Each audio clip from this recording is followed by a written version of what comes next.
Mes chers amoureux de la nature, je suis très heureux de vous retrouver aujourd'hui, en ce magnifique après-midi ensoleillé du mois de novembre, pour poursuivre nos définitions de concepts clés. Aujourd'hui, nous allons aborder la science et l'esprit scientifique.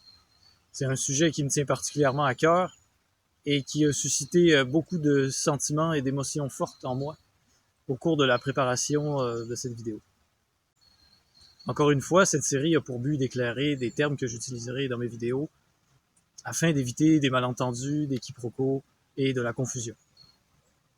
Cette fois-ci, j'ai utilisé le dictionnaire du Petit Robert plutôt que le CNRTL, tout simplement parce que le site web ne fonctionnait pas quand j'ai fait mes recherches. Pouette. Connaissez-vous la fameuse citation de Rabelais, l'auteur français du XVIe siècle? « Science sans conscience n'est que ruine de l'âme ». J'affectionne particulièrement cette phrase, et vous allez comprendre pourquoi à la fin de cette vidéo. Nous tenterons donc de l'expliquer et aussi de répondre à certaines questions, comme qu'est-ce que la science exactement? À quoi sert-elle? C'est pas un hasard si ma vidéo précédente portait sur les croyances. Une fois, je traduisais un texte du gouvernement, mot pour mot, c'était écrit « Nous croyons en la science ». Et là, moi, je suis tombé en bas de ma chaise. Et je me suis dit « Non, mais là, ça n'a aucun sens, quoi. Où est-ce qu'on s'en va? Qu'est-ce qui se passe avec ça? » Voilà. Donc, c'est entre autres ce genre d'observations qui m'ont mené à créer cette chaîne et à vouloir partager tout ça avec vous. On répondra aussi à la question, est-ce que la science est forcément opposée à la religion?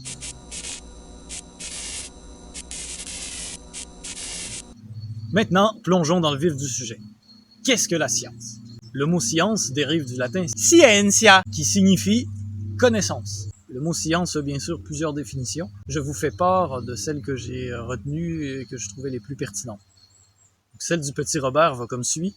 Ensemble de connaissances exactes, universelles et vérifiables, exprimées par des lois. Quand on parle de la science, là, c'est plutôt l'ensemble des travaux et des résultats des sciences.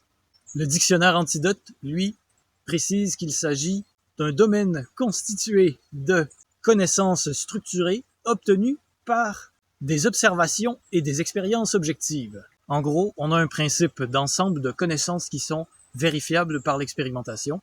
Ensuite, le mot théorie.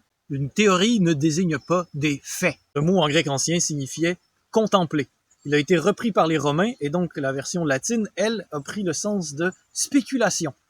Il y avait une forte connotation religieuse là-dedans. Je vous laisse explorer par vous-même, mais c'est très intéressant de retenir ça.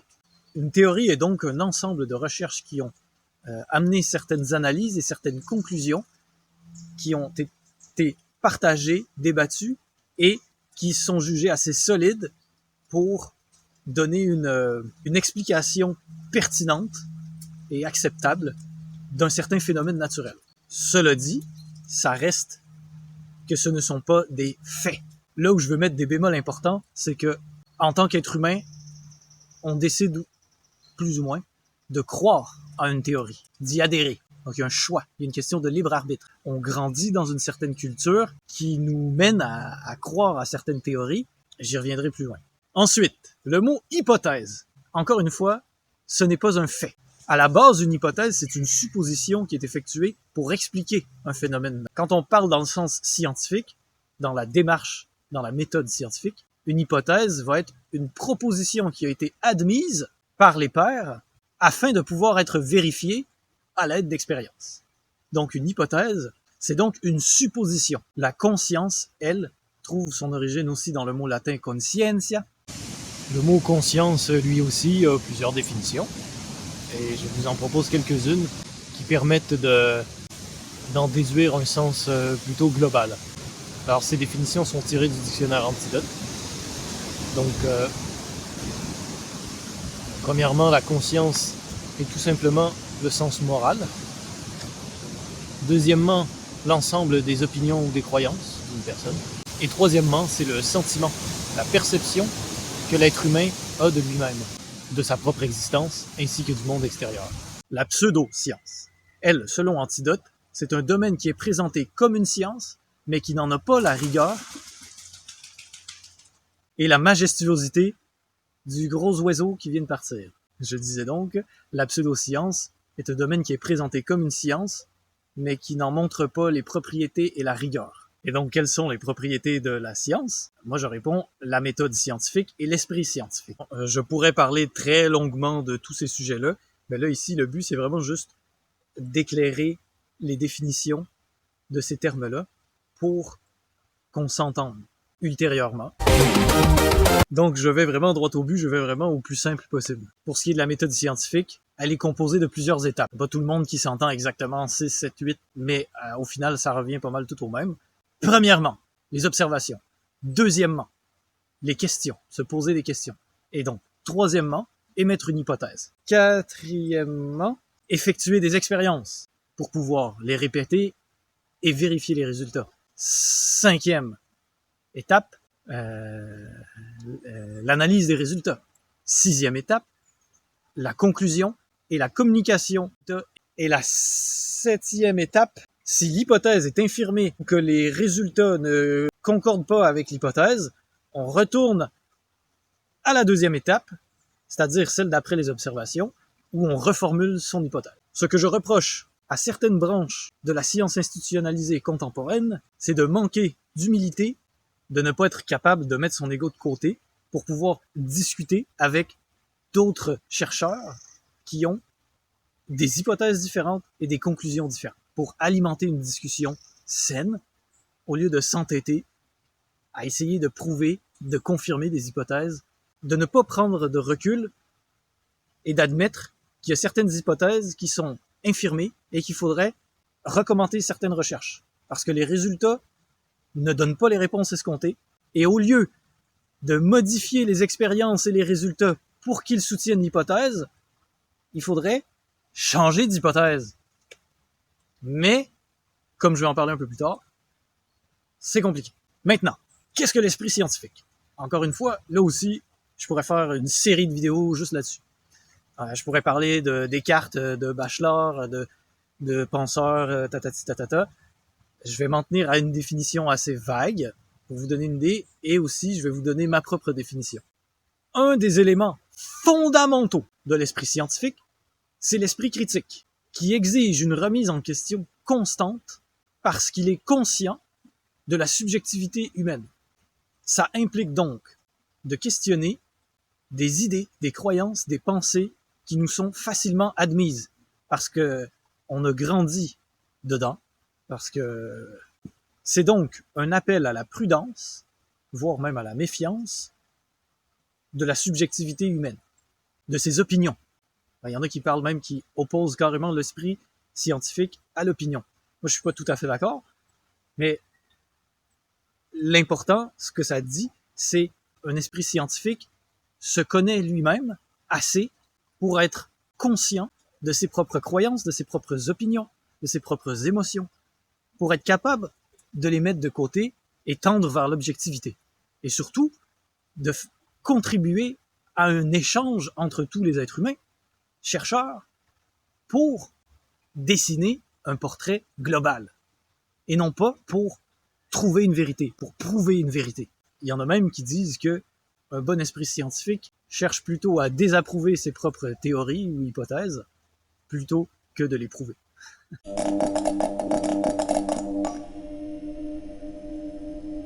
D'un point de vue autochtone maintenant. Si je dis, qu'est-ce qu'un esprit scientifique autochtone? Ah! Ça, c'est une belle question. L'esprit autochtone est un amoureux de la nature. Il s'émerveille devant la nature. L'esprit scientifique, lui, la regarde, l'étudie, il joue, il interagit avec elle. Pour, oui, la comprendre, mais pour mieux se situer en son sein. C'est vraiment cet émerveillement de la nature qui lui donne les étoiles dans les yeux, qui lui donne envie d'explorer, de découvrir, pour être bien avec lui-même et dans cette nature. Pour moi, un esprit scientifique autochtone ne voit pas la vie comme un problème à résoudre, ou une série de problèmes à résoudre, mais tout simplement comme un état à expérimenter, à vivre. Je tiens à cette image d'un enfant lâché en pleine nature, qui regarde les fourmis, qui joue avec, et des fois, il va peut-être même en manger une. Il en faut vraiment peu, très peu, pour être heureux. Mais oui! Après, pour ne plus jamais le faire, qui va faire toute sorte d'expériences, J'aime beaucoup aussi l'image de l'arbre, vous l'aurez compris, et de l'arbre scientifique. Je parle pas d'un arbre de technologie, que découvrir une technologie mène à une autre. Non, je parle vraiment au sens large, d'un arbre de connaissances. Si, en tant que culture et société, on a choisi de s'intéresser à une branche, et au fil du temps, la branche a grandi, et il y a une nouvelle branche qui a poussé. Donc on a pris cette branche-là. Et sur cette petite branche-là, il y en a une nouvelle petite au bout qui a poussé. Et ainsi de suite. On est rendu tellement sur une toute petite branche qui est extraordinaire. C'est magnifique de l'explorer, certes. Mais il y en a plein d'autres branches dans l'arbre. Il faut juste redescendre un peu de l'arbre et prendre une autre direction. Pourquoi ne pas explorer d'autres branches, d'autres petites branches? Il y en a plein. Et elles sont toutes aussi fascinantes les unes que les autres. Il n'y a pas une bonne branche et une mauvaise branche. Quand l'arbre est en santé, ça va de soi. Parce que sinon, si quelqu'un décide qu'il y a une branche qui est bonne et une autre qui est pas bonne, ben on n'est plus dans l'esprit scientifique. On n'est plus objectif. On est dans l'opinion. On est dans le jugement. Donc, à mon sens, ce qui nous empêche d'explorer d'autres branches, ou du moins de considérer toutes les branches, parce qu'il y a des chercheurs qui travaillent dans d'autres branches mais qui ne sont pas nécessairement reconnus, eh bien, on peut parler d'un blocage. Un blocage à cause, selon moi, justement, des croyances, des jugements, des opinions. Donc, pour résumer, dans l'esprit scientifique, il y a une notion capitale, c'est celle d'être conscient de ses propres croyances, de ses propres opinions, pour être capable de les mettre de côté et faire preuve d'un esprit critique. L'esprit autochtone reconnaît aussi le mystère de l'univers, de la vie. Et il cherche pas nécessairement à avoir réponse à tout. Au contraire, il admet faire partie d'un grand tout et qu'il y a certaines choses qui l'échapperont toujours. Ce qui peut être compliqué dans tout ça, c'est que, à mon avis, le besoin de savoir et d'obtenir des réponses à certaines questions peut nous procurer une sorte d'illusion, de sentiment de sécurité. Et quand on est confronté à d'autres réalités, d'autres croyances, ou même justement à des résultats d'expérimentation scientifique qui contredisent tout ça, ça nous met dans un état d'angoisse et d'insécurité pas possible. Prenez juste un exemple de quelqu'un qui va passer une vie entière sur un sujet d'étude, fondé sur une hypothèse, et au bout de 50 ans de sa vie de recherche, il y a quelqu'un qui arrive qui dit, pas juste quelqu'un, même un groupe de gens qui dit, ben non, regarde, nous on a fait ces études-là, tous ces trucs-là, et ben ce que tu dis, c'est pas vrai, en fait. Si la personne manque d'humilité, sa réaction va être soit un déni total, soit une agressivité totale, ou soit les deux. D'où l'importance d'être conscient de c'est quoi. Puis c'est tout à fait normal. C'est tout à fait normal parce que on grandit avec toutes sortes de croyances et de jugements. Donc c'est pour ça que, à mon avis, encore une fois, c'est essentiel, dès l'enfance, d'inculquer un esprit critique dans le cadre de l'enseignement. J'ai-tu vraiment une ombre d'en face?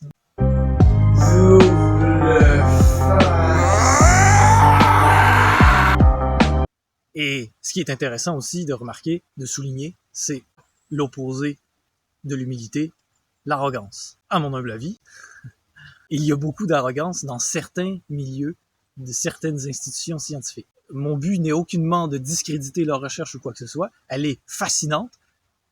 Personnellement, j'adore ça, de suivre toutes sortes de déroulements, de recherches, d'hypothèses, de conclusions de tous les domaines. Mais il faut vraiment faire attention à l'arrogance. Et quand on regarde la civilisation occidentale, elle n'est vraiment pas la seule. On peut penser à d'autres civilisations en Asie. Mais elle a un beau petit historique, bel historique, d'arrogance. Et dans quel domaine? Dans le milieu de la religion. Et ça, c'est vraiment fascinant. Si on prend l'exemple du contexte colonial, l'arrogance des missionnaires religieux, qu'ils soient anglais, français, espagnol, portugais, mais elle est phénoménale. Et là, aujourd'hui, on en a pris conscience. On s'est dit, ben, c'est vrai que ça a foutu la merde un peu partout. Oulala, t'es à 5000 km de chez toi, tu connais rien, tu connais pas la langue, tu connais pas les plantes, tu connais pas les animaux, tu connais pas les humains, tu connais pas leur passé, leur contexte, rien, puis tu leur dis, mais vous vous trompez, vous êtes dans le tort. Ce que vous croyez, ce que vous dites, comment vous vivez, c'est faux, c'est mauvais, c'est pas bon, c'est pas la bonne façon de vivre. Mais la démesure de cette arrogance est inconcevable. Encore aujourd'hui, Eh ben, je crois que certaines personnes dans certains milieux scientifiques démontrent ce même niveau d'arrogance, voire encore plus inimaginable. Désolé. Cette arrogance-là peut mener au fameux complexe de Dieu, où l'être humain, avec la science, veut jouer à Dieu, veut se croire supérieur à Dieu. Et là, je fais un petit croche-pied au transhumanisme. C'est une humble question que je lance. Peut-être qu'il y a un peu trop d'ego dans ces idées-là. Peut-être. Un manque de connaissance de soi. Et là, ça me ramène à la citation de Rabelais. Science sans conscience n'est que ruine de l'âme, avec l'ampoule vis-à-vis le cœur. Alors déjà, il faut prendre en compte que l'âme existe. Deuxièmement, on entend science par l'ensemble des connaissances, et la conscience étant le sentiment ou la perception que l'être humain a de lui-même et de son existence et son sens moral. Si on utilise nos connaissances sans tenir compte de ses croyances et de ses opinions, c'est-à-dire avec une perception faussée de soi-même, ou carrément sans sens moral, on court à notre perte. C'est-à-dire, on ne marche pas dans la direction qui va vers le bien-être de l'humanité, de l'être humain, de soi et du groupe. On ruine notre âme, c'est-à-dire on ruine notre esprit, parce qu'on utilise des connaissances sans avoir conscience de ce qu'on fait avec. Mais là, vous allez dire, ouais, mais là, l'âme, tout ça, il faut croire en Dieu et tout. Ben voilà. C'est un autre sujet hyper intéressant. Est-ce que science est forcément opposée à la religion ou à toute croyance religieuse? Pourtant, il y a bel et bien la théologie, la science de la religion. Pour moi, pas du tout. C'est même très complémentaire. C'est même évident. N'importe quel être humain a des croyances. Qu'elles soient religieuses ou non, il a des croyances. Et s'il n'en est pas conscient et qu'il fait des démarches scientifiques et qu'il prétend n'avoir aucune croyance, pour moi, c'est extrêmement dangereux. C'est extrêmement dangereux. C'est comme... Attention, alerte, alerte, alerte, attention! Quoi? C'est de un, c'est prétendre que tous les gens qui croyaient en Dieu avant soi, avant l'époque contemporaine, ne faisaient pas preuve d'esprit scientifique et n'avaient pas de science. Ce qui est totalement faux. Je veux dire, on prend juste l'exemple des Égyptiens ou des Romains qui avaient, ou de n'importe quel peuple autochtone aussi, qui avaient toute une science de leur connaissance de l'environnement, des mathématiques, de la vie elle-même, de la relation humaine, toutes ces sciences-là, donc sociologie, mathématiques, astronomie, elles étaient là tout le temps. Et pourtant, ces gens-là, ils avaient des croyances, que ce soit des croyances monothéistes ou polythéistes. On dit d'ailleurs que le premier à véritablement avoir adopté la méthode scientifique, c'était un opticien arabe, musulman, de l'Espagne au Moyen-Âge, si je me souviens bien. J'ai oublié son nom.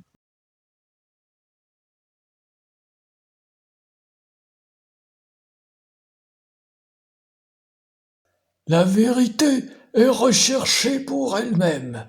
Ce n'est pas celui qui étudie les livres de ses prédécesseurs et laisse libre cours à sa disposition naturelle à les considérer favorablement qui est le chercheur de vérité, mais plutôt celui qui pense à eux et est rempli de doutes, celui qui suit la preuve et la démonstration, plutôt que l'affirmation d'un homme dont la disposition naturelle est caractérisée par toutes sortes de défauts et de lacunes.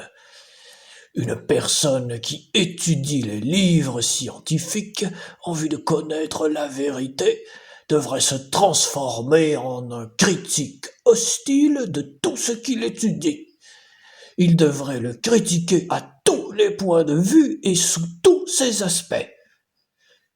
Et engagé ainsi dans l'esprit critique, il devrait aussi se méfier de lui-même et ne pas se permettre d'être laxiste et indulgent envers l'objet de sa critique.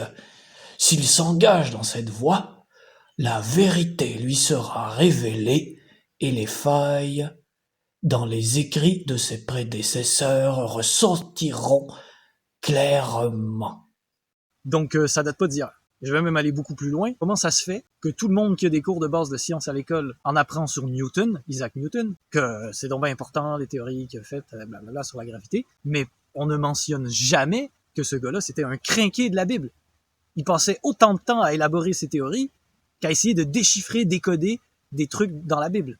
Des trucs, c'est-à-dire des prophéties, et il est mort assez jeune, si je me souviens bien. Mais il passait des nuits à essayer de déchiffrer, de décoder des messages cachés dans la Bible. Après, on pense aussi à Nikola Tesla, qui était un fils de c'est quoi le mot c'est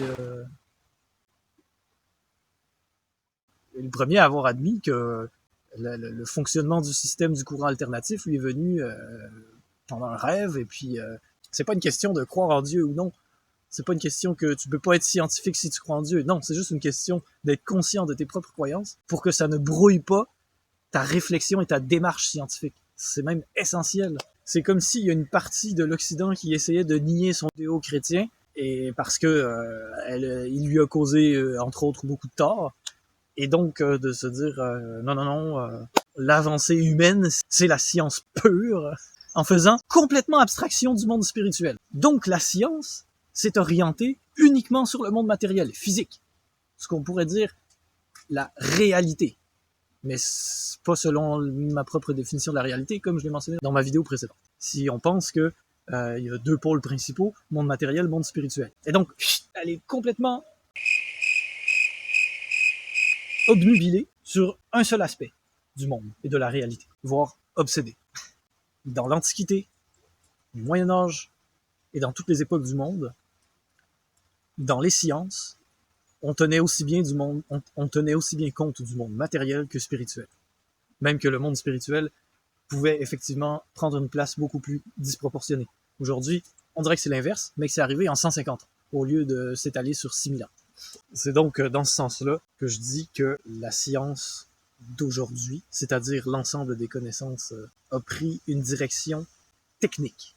C'est dans le sens matériel. Est-ce qu'il serait pas temps de se demander collectivement, c'est quoi le but de la science dans notre société aujourd'hui? Quel but on veut lui donner? Et encore plus avec la technologie, vous allez me dire. Est-ce qu'on veut que ça serve le bien de l'humanité? Mais comment ça peut servir le bien de l'humanité si on fait complètement abstraction du monde spirituel? Parce que ça veut dire qu'on fait complètement abstraction du bien-être spirituel. Donc oui, le bien-être matériel est pertinent. Il y a un autre élément aussi que je trouve qui manque cruellement au monde scientifique contemporain, c'est celui de l'imagination. Pour moi, l'âge d'or de l'engouement scientifique et de l'esprit scientifique, c'est la deuxième moitié du 19e siècle, avec Jules Verne. Jules Verne, pour moi, est le parfait exemple de cet émerveillement d'un esprit un peu enfantin devant la nature, devant toutes les possibilités qui s'offrent à lui, de pouvoir jouer avec, d'essayer de comprendre et d'échanger ses idées et de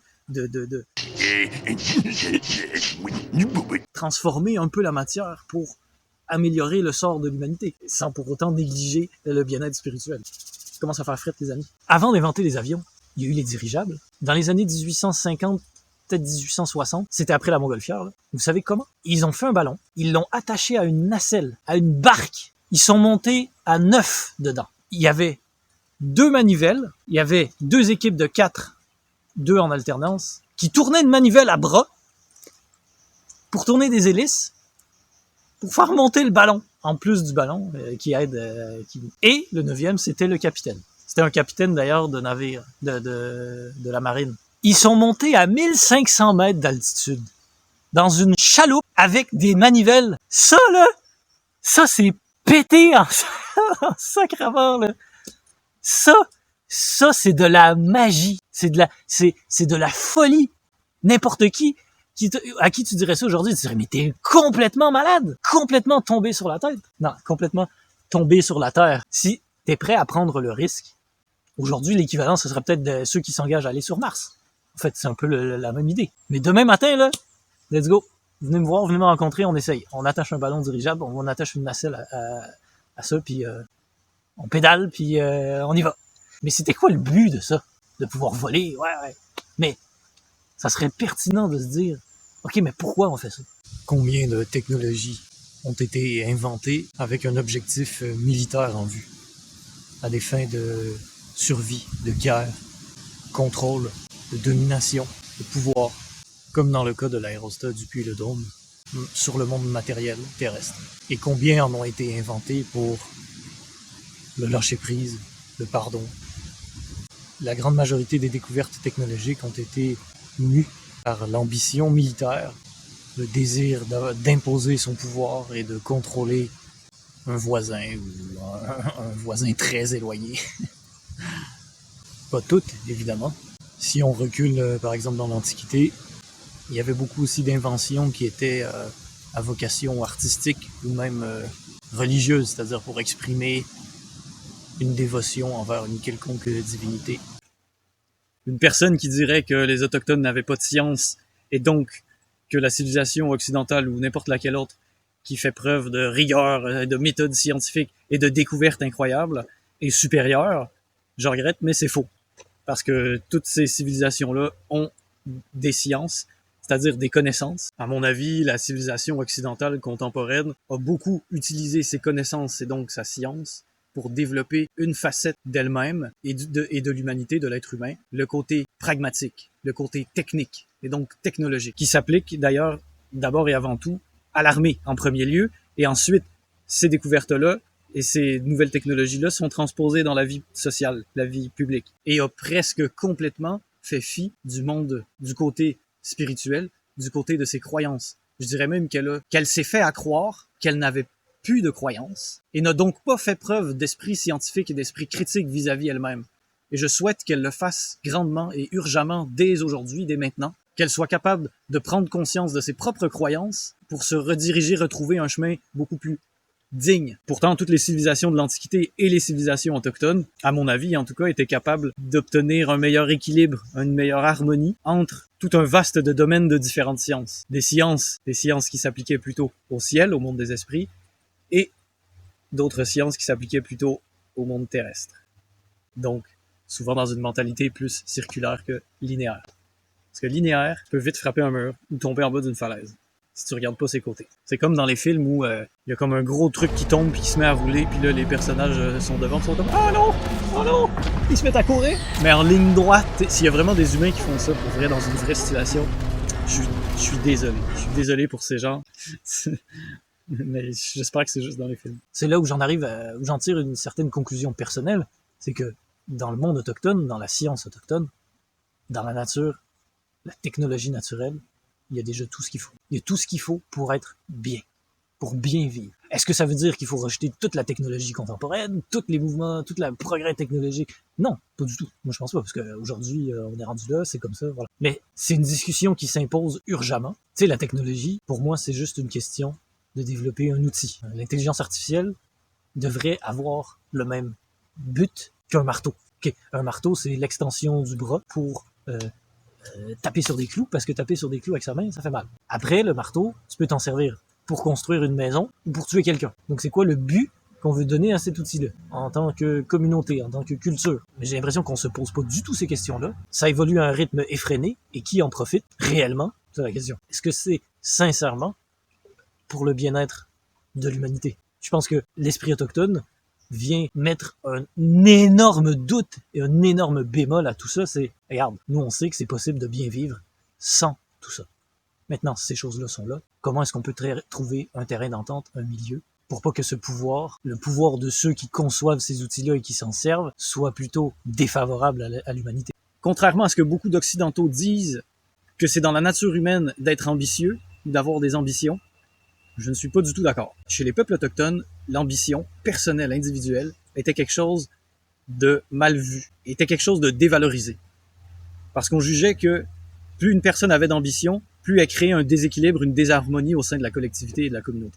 Donc souvent, dès qu'on savait que quelqu'un avait une ambition particulière qui pouvait être une grosse menace à la stabilité ou quelque chose comme ça, cette personne-là était tout de suite soit aidée, soit contrée. On va me dire, c'est peut-être pas l'idéal. Et si on applique ça à la science, c'est-à-dire une ambition scientifique, que quelqu'un qui voudrait faire une méga découverte ou qui voudrait, mais pour lui, ou qui attache beaucoup d'importance à son ego dans ses découvertes et dans ses études et ses recherches scientifiques, ça ne correspond pas à un esprit autochtone. Ça ne correspond pas non plus à l'esprit scientifique autochtone, selon moi. La science autochtone, elle, vise plutôt à une cohérence, une harmonie entre l'être humain et son environnement et la nature, et non pas à la surpasser et à la posséder ou à la dominer. Donc pour conclure, d'un point de vue d'autochtonomie, la science, c'est-à-dire l'ensemble des connaissances et le développement de ces connaissances-là, doit servir à ce qu'on retrouve ensemble de la dignité et de l'autonomie, qu'on retrouve notre rôle d'être humain au sein de la nature, un rôle qui est sain pour nous et pour notre environnement. Et ça, c'est une discussion à avoir. Ou une conscience à prendre et agir rapidement. Si on prend des gens d'il y a 6000 ans en arrière et qu'on leur apporterait une technologie aujourd'hui, on dirait, c'est de la magie. Et moi, quand je me promène sur un site mégalithique, je me dis, mais c'est de la magie. Pourtant, il y a des connaissances scientifiques complètement défoncées qu'on peine à comprendre. Science et magie, monde matériel et spirituel, forment deux côtés d'une médaille. C'est la même chose. Mais qui se manifestent de deux façons différentes. L'idée de la science, c'est d'acquérir des connaissances, non pas dans le but de trouver une vérité ou de prouver une vérité, mais simplement d'explorer avec de la curiosité. Je lance un appel à la prudence, à l'humilité et à la maturité en ce qui concerne la science et des échanges qu'on a à ce sujet-là. Que ce soit des chercheurs indépendants, des chercheurs des institutions publiques ou privées, ça serait bien de pouvoir mettre son ego de côté, et je l'admets en premier, c'est pas toujours facile, mais de garder une ouverture d'esprit. On peut-tu inclure dans toutes ces sciences-là, dans toutes ces connaissances-là, d'abord et avant tout, la connaissance de soi et l'esprit critique? Ça me fait beaucoup de peine quand je vois qu'il pourrait y avoir tellement de discussions intéressantes de différentes sphères de chercheurs, mais que il y en a un qui joue au bourreau, l'autre qui joue à la victime. Mais il y a cette dynamique de répression, ridiculisation. C'est nul! C'est nul! Je suggère qu'on prenne ça comme toutes les branches de sciences à explorer, de toutes les différentes hypothèses les plus farfelues qu'elles soient les unes que les autres, tout est à prendre et à laisser. Évidemment, tout le monde n'est pas scientifique, mais ça veut pas dire qu'on peut pas avoir un esprit scientifique et surtout le nourrir, notamment dans le système d'éducation. Faire preuve d'un esprit critique. Si on vit dans un monde où seul un scientifique a le droit de parole sur son propre sujet, ça ne favorise pas beaucoup l'esprit critique et la remise en question. S'il y a des gens qui vont élever leur voix pour critiquer certaines choses, au lieu de dire « Tiens, ok, c'est peut-être intense, mais c'est vrai que ça pourrait être intéressant, on va regarder, on va étudier, voir. » Non, c'est « Oh, oh, oh, oh, ça va, oui? Voilà, cette vidéo était probablement plus longue que prévu, mais ça m'a tellement fait plaisir d'en parler. Sur ce, j'espère que cette vidéo aura éclairci certaines notions pour vous et que vous pourrez aussi même les utiliser et les appliquer dans votre quotidien maintenant par rapport à certaines informations qui peuvent circuler dans tous les sens. Hein. C'est pas, y a pas de parti pris là-dedans. C'est vraiment, justement, c'est ça le but de la vidéo. C'est de dire, non, plus on a une diversité de sources d'informations, mieux c'est. Et plus il y a de censure, évidemment, moins ça peut être scientifique. Dans ma prochaine vidéo, j'expliquerai ce que j'entends par technologie naturelle et indigéniosité. N'oubliez pas de me laisser un beau petit pouce vers le haut si vous avez apprécié.